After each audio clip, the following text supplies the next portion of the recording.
We're at Little Mill Farm, which is the main farm. There's about 420 acres. We can work in acres if you don't mind for the moment, because that's easier, which is, I suppose, round about 50 odd acres of top fruit, about a third of which are farmed organically.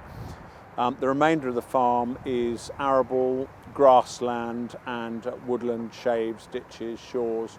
Because we're right in the middle of the floodplain, low-wheeled floodplain, ditches, dikes, rivers and ponds and so on, the fields are relatively small, and that lends themselves very much to the sort of integrated crop management systems that we use. I left Wye, where I did an agriculture degree, in 1980, came back to the farm then.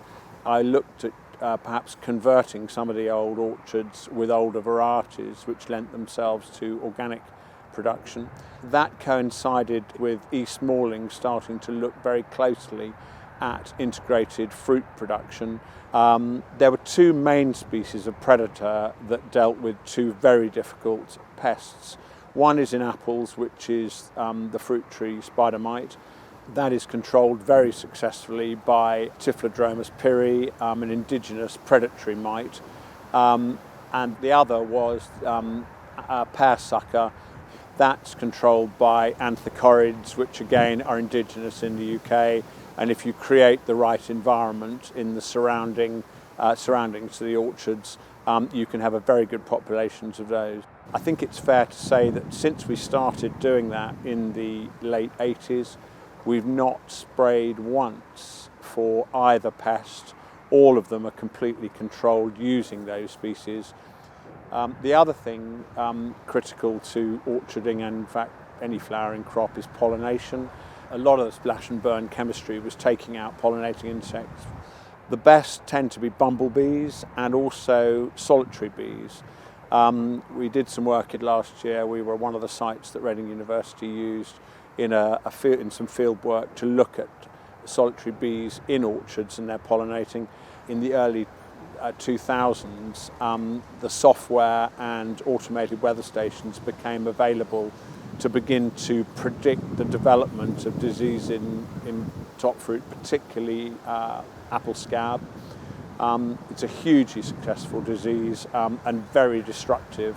So to have a predictive model of when to spray to try to control scab was absolutely critical. The system that I have transmits wirelessly the data continuously to a logger in my farm office, which is in my house, which takes the data straight in continuously to our Dutch agronomists, which is linked up also to I believe a Norwegian Met data provider.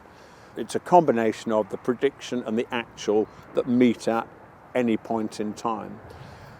The scab program it's linked to is known as RimPro, and RimPro works on the basis of you start with 100% potential scab spores, overwintered scab spores in the orchard, which are known as ascospores. You can then manage your spray program to target these potential spore releases. If it's huge, you take preventative action in advance. If it's very small, you may decide to wait and see what happens, and then if there is a problem, come in afterwards. So if you get this sorted out early doors, you'll use less product because you're targeting it exactly when you need it, and secondly, if you've got no infection in the orchard or virtually no infection in the orchard, when the ascospore release finishes, you then can virtually stop your scab spray program perhaps as early as mid-late June, rather than having to run right through to harvest with some sort of protection. We've probably reduced our fungicide loading by at least 30%, and in an easy year as much as 50%. You know, everybody thinks that they should be getting enormous yields and striving for the highest possible yield. It's hugely important to remember that it's all about margin, that you're far better off to grow 2 tonnes per acre that costs you a tonne than 5 tonnes that cost you 4.5. Using these kind of predictive systems and natural solutions really does help improve the biodiversity on the rest of the farm. And actually I think with the coming changes and move away from a single farm basic payment scheme within farming and towards ELMS, which is environmental land management, which these systems are an enormous, whatever they may be. There's been enormous satisfaction here in that as we've found more and more species on the farm, done more and more recording, we're now part of a farmer cluster. There's now a Marden Wildlife Group, a website, and they have a Facebook page and WhatsApp groups to discuss what's going on. The real problem with so much of this is that if you don't know where you are, it's very difficult to know whether you've made any progress 5 years down the road. So all of this data building up, in our case over the last 15 years plus, is all helping to form a really good picture of what really is here in the Low Weald, and there's an awful lot more than we ever thought. The best place to start is probably with your agronomist.